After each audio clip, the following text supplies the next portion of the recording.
আমার যখন অনেক বেশি ঠান্ডা জ্বর হয় তখন মনে হয় ঝাল ঝাল করে ভাত খাই। আর ঝাল ঝাল করে ভাত খাওয়ার জন্য এই রেসিপিটাই যথেষ্ট। হ্যালো এভরিওয়ান, আসসালামু আলাইকুম। আজকে আমি তৈরি করব শীতল শুটকি ভুনা। এর জন্য আস্ত রসুন, বেশি করে পেঁয়াজ কুচি, শুকনা মরিচ বাটা আর অনেকগুলি শীতল শুটকি। তো প্রথমে একটা হাঁড়ির মধ্যে আমি দিয়ে দিচ্ছি রান্নার সয়াবিন তেল পরিমাণ মতো। এরপর পেঁয়াজ কুচি আর আস্ত রসুন এগুলো দিয়ে দিলাম। এবার এগুলো খুব ভালোভাবে একটু ভেজে নিতে হবে, মানে সফট করে। চুলার আঁচটা মিডিয়ামে রেখে এই ভাজাভাজির কাজগুলো শেষ করতে হবে। এইগুলো যখন একটু সফট হয়ে আসবে ঠিক তখনই আমি এখানে শীতল শুটকিগুলো দিয়ে দিচ্ছি। আর এগুলো আমি আগে থেকে ভালোভাবে ধুয়ে ক্লিন করে নিয়েছিলাম। এবার এই শীতল শুটকি পেঁয়াজ রসুনের সাথে খুব ভালোভাবে নেড়ে চেড়ে একটু ভেজে নেব। আর এর পাশাপাশি এখানে যে বড় কাঁটাগুলো থাকে না, এই কাঁটাগুলো এক এক করে তুলে ফেলবো। কারণ এই বড় কাঁটাগুলো না এইভাবে তুলে ফেলা যায় যাতে করে আর কাঁটা না লাগে পরবর্তীতে। তো আপনারা চেষ্টা করবেন এই কাজটা করতে। যাই হোক, এইভাবে করে আমি সবগুলো কাঁটা তুলে ফেলছি। এবার ওই যে বেটে রাখা শুকনো মরিচ ওইগুলো দিয়ে দিলাম।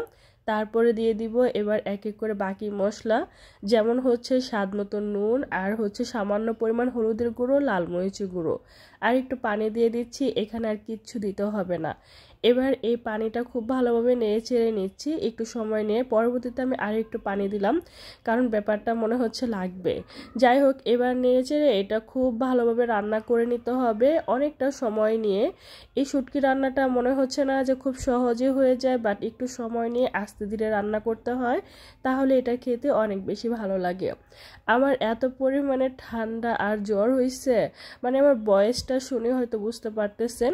আর আমার খুব করে ইচ্ছে করতেছিল ঝাল ঝাল কিছু দিয়ে ভাত খাই।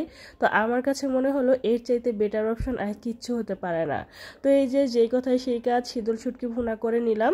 দেখতেই পাচ্ছেন এটা কিভাবে আমি ভুনা করতেছি। একদম ভাজা ভাজা করে নিব, আরও কিছুক্ষণ রান্না করব। একদম উপর থেকে তেল ভেসে উঠবে আর শুটকি ভুনাটা একদম কালো খয়েরি আছে না, ওই রকম কালার হবে। তো যাই হোক, আমি কতটুকু বুঝিয়ে বলতে পারছি জানি না। ফাইনালি আমার শুটকি ভুনা ডান। এবার আমি একটা পাত্রের মধ্যে সবটুকু নিয়ে নিচ্ছি। দেখতেই পাচ্ছেন আস্ত রসুন দিয়ে এই শীতল শুটকি ভুনাটা খেতে না অনেক বেশি মজা লাগে। তো ফাইনালি আমার শুটকি ভুনা ডান। এবার আমি যেটা করব, গরম গরম ভাত নিয়ে নিব আমার প্লেটের মধ্যে, আর নিয়ে নিচ্ছি আমার পছন্দের শুটকি ভুনা। এই শীতল শুটকি ভর্তাও ভাল লাগে, সেই সাথে ভুনা আরো বেশি মজা লাগে।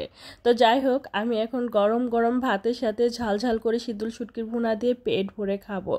আজকের এই ভিডিওটা কেমন লাগছে অবশ্যই কমেন্ট করে জানাবেন।